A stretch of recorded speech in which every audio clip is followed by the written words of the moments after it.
ওইভাবে নামাজ পড়ো যেই নামাজের মধ্যে আছে মনোযোগ, ওই নামাজ পড়ো যেই নামাজের মধ্যে আছে ভয়। তুমি নামাজটা পড়তে হবে এমন ভাবে বন্ধু, একজন নামাজে দাঁড়ালেন, বন্ধুরে আমার, নামাজে যখন তিনি দাঁড়ালেন, দাঁড়ানোর পরে তিনি বলতেছেন আমি নামাজটা এমন ভাবে পড়তে চাই। কিভাবে পড়ি? কই আমি নামাজটা এমন ভাবে পড়ি, যখন আমি নামাজে দাঁড়াই আমার কাছে মনে হয় আমি ফুলচেরাতের পোলের উপর দাঁড়িয়েছি।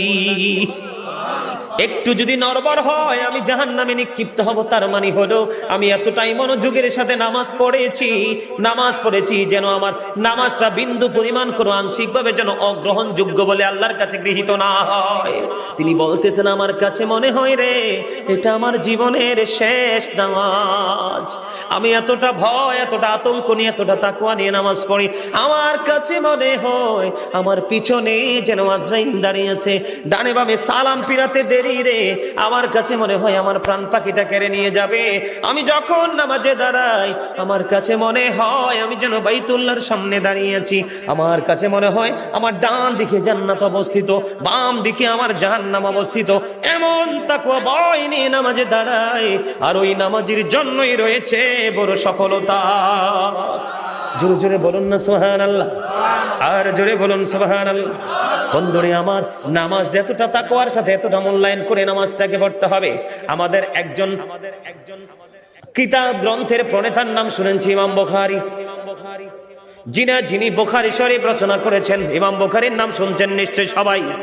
মুসলমান ইমাম বুখারীর নাম শুনে নাই এমন কোন মুসলমান পৃথিবীতে নাই বন্ধু।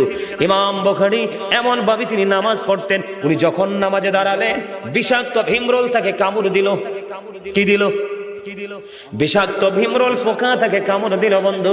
কামড় দেওয়ার দিয়ে কামড় কিন্তু দিতেছে, দিতে 10টা কামড় দিয়েছে, কিন্তু নামাজ শেষ হয় না। নামাজ শেষ করার পরে উনি ওনার ছাত্রকে একটা ডাক দিয়ে বললেন তুমি আমার পাঞ্জাবিটা উঠিয়ে দেখো আমার পিছনে কি আছে। এবার চাইয়া দেখলো বিষাক্ত ভীমরুল পোকা তাকে কামড় দিয়েছে। এবার ছাত্রটাকে ডাক দিয়ে বলল আপনি কেমন করে সহ্য করেছেন? আপনার এত বিষাক্ত পোকা 10টা কামড় দিয়েছে, তার 20 দাঁত আপনার পিঠের মধ্যে বসিয়ে দিয়েছে, আপনি কি অনুভব করতে পারেন না?